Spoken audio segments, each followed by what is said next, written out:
Hello everybody and welcome to another video with me, Matt Goddard from the Boxing Locker.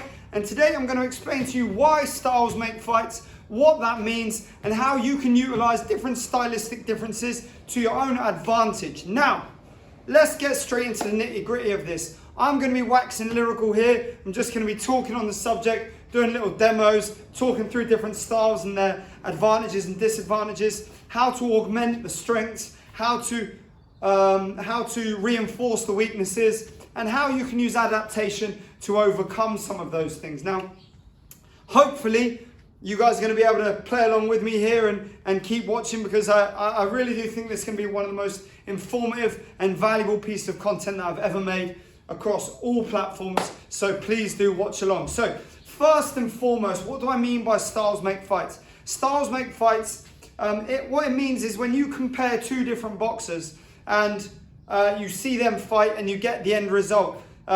In one instance, it may be a counter-puncher against a very aggressive fighter. The counter-puncher overcomes the aggressive fighter. You look at that and you think, stylistically, that guy was made for the other guy. And then you have a counter-puncher against the counter-puncher. And all of a sudden, the whole dynamic of that fight changes. The entire fight has changed in style, in appearance, in the manner in which the fight plays out. And you think, okay, so that was a bit of a balancing act, right? So they both have similar skill sets. Who was the better? That's all that happened. Whoever was able to adapt overcame the other person.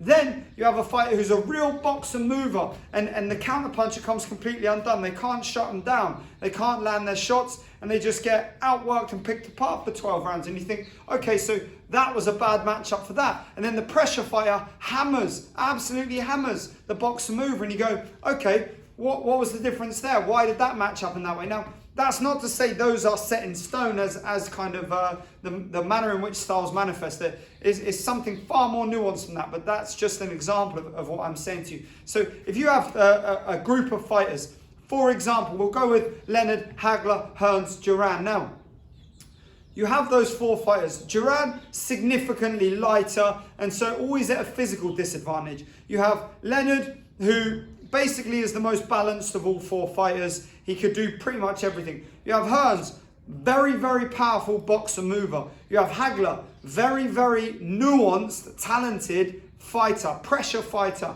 really good counter puncher, head mover, pressure fighter. Between those four fights, there was all sorts of four fighters. There was all sorts of different results and all sorts of different fights played out. And what you really saw there was how styles make fights, and how each of those fights and their physical differences, their stylistic differences, their coaching differences, their character differences, how all of those factors played out to generate some of the best fights in history and from four of the best fighters in history. And I'm just using that as an example to show to you the real layering of the difference in styles, and how styles make fights is probably the most accurate saying that's ever been used in boxing. Okay, so what do I mean by styles? Now, not only am I talking about styles with regards to how I box, but stylistically, you could say that character has an important impact on that. So, for example, I'm pretty passive. I'm not an overly aggressive guy in nature. I'm quietly confident. When I box, I'm pretty arrogant in my ability, and that manifests in the manner in which I box. So sometimes, if I'm confident, if I'm feeling good, if I'm feeling like I'm dominating someone, I'll poke the chin up and I'll try and draw things from them to attack them. So that's advantageous to me, unless, of course, the other person shares that same value, shares that same. Where I'm going with that is character makes a massive difference. Okay, so certain fighters, your Marcianos, your Hagler's a great example, Gennady Golovkin, they seem to have a kind of an impenetrable an infallible will, a kind of real need to win at all costs, a desire to take whatever you've got and keep moving forward. Okay, a real kind of an impervious to damage sort of nature, and that what that gives them is a style that's built around that. Okay, when you combine that with different aspects there, you end up with three completely different skill sets in those three fighters. but the mindset is there. It's that mental toughness, that mental fortitude, that unwillingness to cave, to capitulate. And those three fighters, although they all share that, veer off in different ways with technicalities. So with Golovkin, you've got probably a more conventionally schooled boxer in that sense, and his boxing ability is very, very nuanced. He's got potentially one of the best jabs of the last 20 years.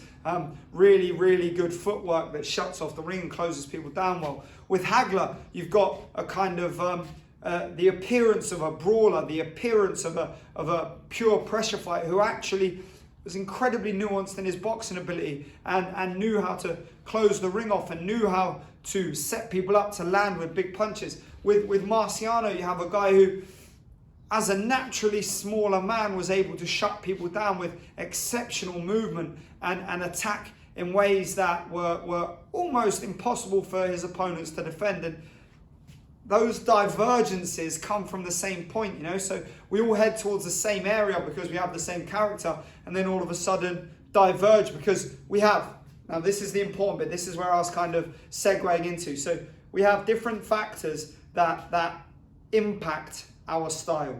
We have character. That's what I was just discussing there. That's a really important one.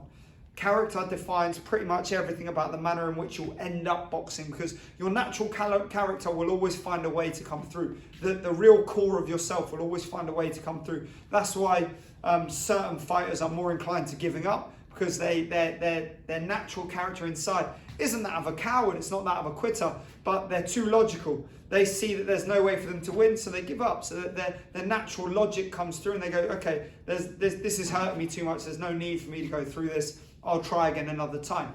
That doesn't mean they're worse boxers, it just means they have that weakness in their character, and that manifests. And then you have the opposite, somebody like Floyd Mayweather, and a phrase a lot of people in boxing use is, he has the dog in him.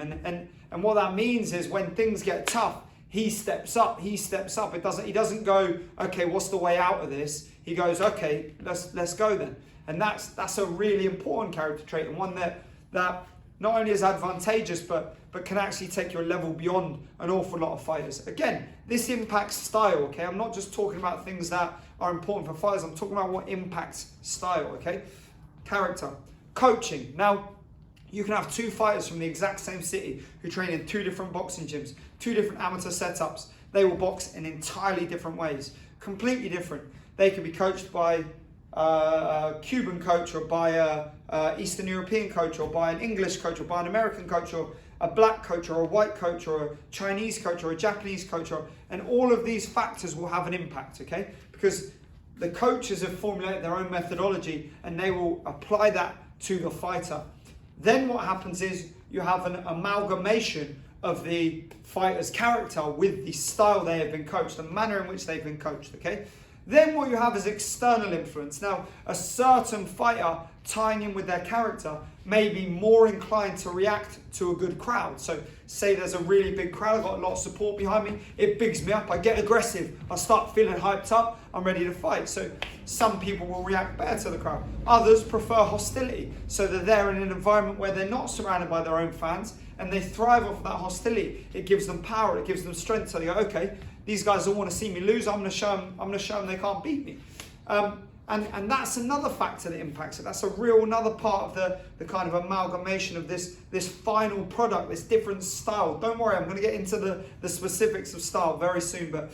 And then of course we have country of origin, area of origin, all of these factors. In the US, you have a really good example of this. Certain cities have certain styles that are associated with them. It's the same with the kind of Eastern Bloc kind of countries, you know, with the Kazakhs, the Uzbeks, the Russians, the Ukrainians. They kind of have a similar format. They follow a very specific style of coaching and methodology. There's again nuance in amongst that. Look at Usyk, Lomachenko, and Vosdik. There, three fighters who come from a similar background, who all box relatively similar, but with a lot of nuance in amongst that. Character differences, movement style differences. They just create their own style, slightly different. I mean, this is absolute magic. Boxing is such a beautiful sport when you really start to look at it and understand it deeper and try and really comprehend what goes into making these fighters who they are. So you've got character, you've got coaching, you've got place of origin. We'll just say place of origin. And then, and external influences like crowd, things like that, okay? Home boxing, away boxing, that kind of thing. Now, the final kind of real impactful thing is physicality, okay? That's my biology. So if I'm a really, really tall guy, okay? So I boxed at lightweight when I was fighting, and I'm 6 foot tall. So I boxed at lightweight at 6 foot tall. I was long, I had great range, I had great extension on them shots. So there would have been no point me shutting myself down with a high guard, getting really low and sacrificing what could have been a huge advantage. So I used my height, I kept it long, I defended with the shoulder so that when they came in, they had to try and get over the top of me, gave me the opportunity to roll under and counter a lot easier. So there's another stylistic advantage that's generated by something other than the manner in which I was coached, where I'm from, one of those things. So physicality, if you're a short, stocky fighter, much the same as Mike Tyson, much the same as Joe Frazier, much the same as David Tua, shorter fighters who use a much more pressured, high intensity style to try and get in close all the time because they couldn't box at range in the same manner. Although Joe Frazier had an exceptional jab for such a short man.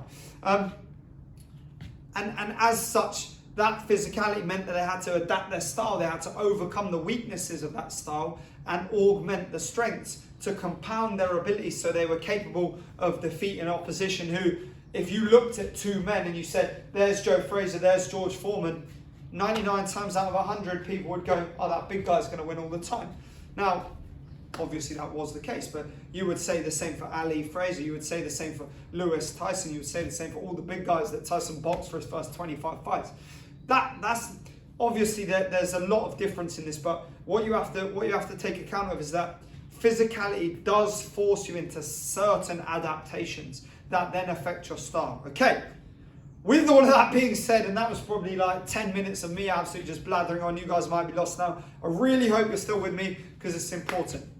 How do styles affect fights? Okay, so I box in a conventional position, okay? So this is what you would call a basic guard. So I'm in my boxing guard, my basic guard, sorry. So my legs are nice and wide, my hands are up. So I'm quite rigid in that stance. I don't want to sacrifice much. It gives me good balance. I got a wide stance, I can cover up, I can catch, I can slip, I can attack, do whatever I need to do, okay? So very good boxing position, okay? It's been used widely throughout history in very successful ways. Now, what are the weaknesses of that style? The conventional nature of it. So, in its conventional nature, it is giving itself a weakness because we know what to expect. Because everything's conventional, it has to follow the same pattern. And as such, the weakness is erratic, chaotic style. So, if I'm boxing here in a very controlled, conventional manner, the balance of that, the antithesis is chaos. So you box somebody from a kind of Cuban background or an Uzbek, Kazakh background where they're moving their feet, they're nice and relaxed, whop, whop, moving around. A Roy Jones-esque fighter, you know, somebody like Roy Jones who's just wham, and then you're knocking people out and they're still stood there going, how's that happen? This doesn't normally happen. The antithesis, okay, so we end up with control, we end up with chaos. How do you balance them up? The chaos overcomes the control because the control can't adapt. Now, if we're able to adapt, we would say, okay, so they're moving around a lot, I'm getting caught with shots from random movements. What do I have to do to overcome that? Okay, I'm going to tighten up, I'm going to shell up, okay?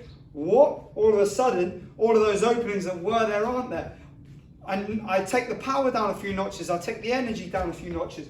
I see them come in, whoop, bop, bap, bap. I'm moving my head, slow my feet down, react to everything they're doing.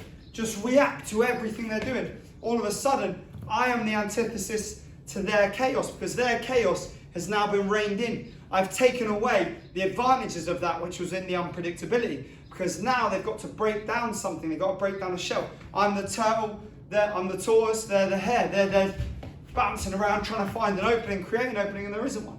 So by then going the completely opposite direction, I've created a stylistic advantage to me. Now, that's not to say they can't overcome that, because by then settling their feet and relying on their reflexes a bit more, they'll create openings. Again, it's all just nuance.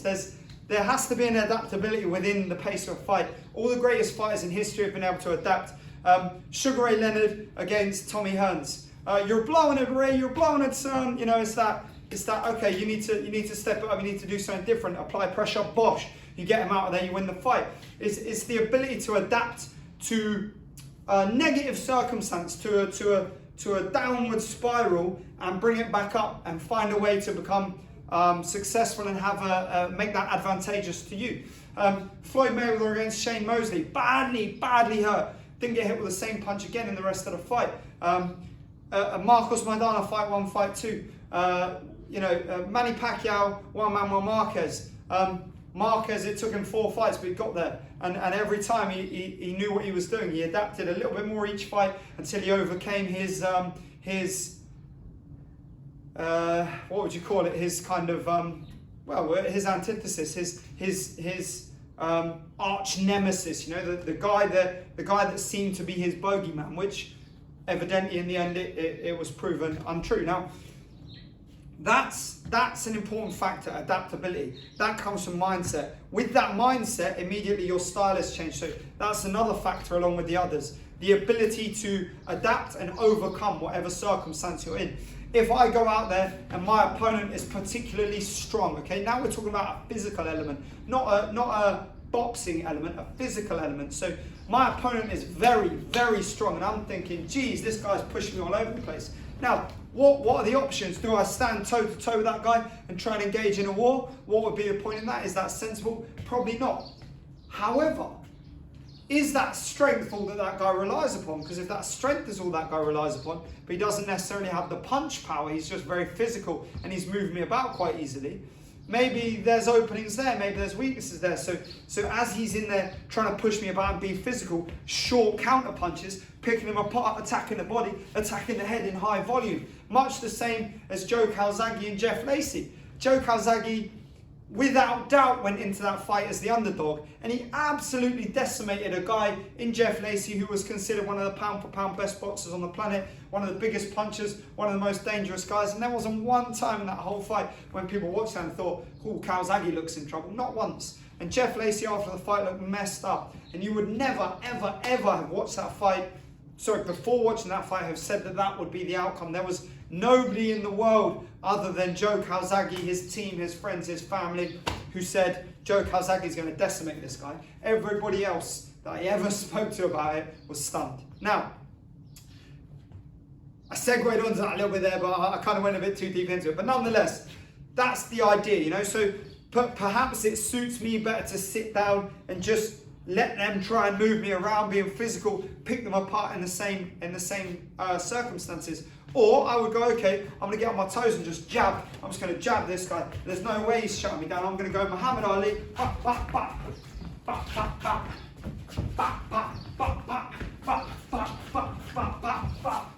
I'm just going to keep throwing. Tommy Hearns, nice and long. What? Just keep throwing.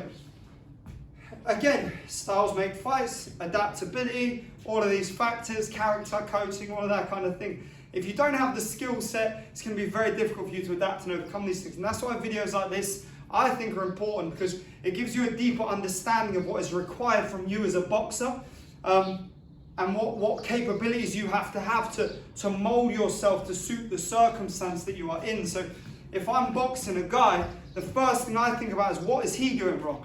The second thing I think about is, how am I going to take advantage of that? The third thing I think about is, how am I going to avoid his strengths? By making those three, answering those three questions in a split second, I might add. You have to be able to do this in the first minute of a round. You're like, okay, now I know what to do. Then it comes down to whether they've got the ability to overcome those three questions for you. And the fight is essentially just a consistent switch between one and the other. So styles make fights, as always, but adaptability means that you can change up if you need to. Floyd Mayweather, Shane Mosley was a good example of this. Now, okay, so I'm boxing, right? Now, my style is a basic style. That guy comes in with a really chaotic style. I then go to a high guard. How do we beat a high guard? I go back to that basic style, so a little bit more convention, bop, bop, bop, occupy the guard, attack to body and head. All of a sudden, that high guard there becomes a weakness because I can't move my hands, I'm stuck in position. And as I'm trying to get off those relaxed shots, I'm getting peppered to head and body. So I have to adapt again. How do I beat that basic style? I think, okay, I'm gonna get a little bit more aggressive. So I drop the hands and I start moving the head.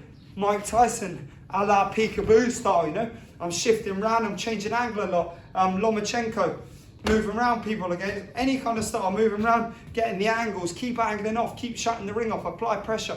All of a sudden that basic style that was having success is flawed, it's falling apart. I'm getting picked apart, I can't react to the movement. So what do I have to do then? I go, okay, let's go chaotic again. So as they're coming in, I'm picking them apart, I'm changing position with them.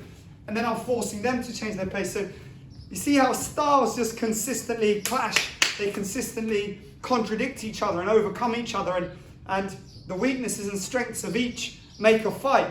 And geez, man, that's exciting stuff, and it is a beautiful thing to watch. And as a boxing coach, and as every single good boxing coach in history has been able to do, you have to understand the person you are training, their character, their background, the mindset, their physical capabilities, their physical stature, what kind of shape they are, what kind of advantages they have, what kind of weaknesses they have. You train them to overcome the weaknesses, to augment the strengths. You have to train them to be better at what they're good at and much, much better at what they're bad at. And you have to train them to adapt. That's why you spar. You spar as many different styles as you can, as many different levels as you can. So you get used to different things. You get used to being faced with different looks. Somebody comes out and they're out here.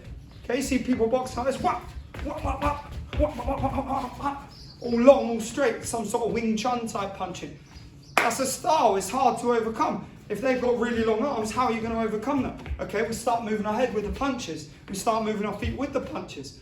You have to know how to do that. You don't get that just by being told it. You get that by experience. That comes from sparring, that comes from technical drills, that comes from technical sparring, that comes from good mitt work, good bag work. All of these factors can be trained. You just have to put the work in. So I'm going to leave it at that for that video.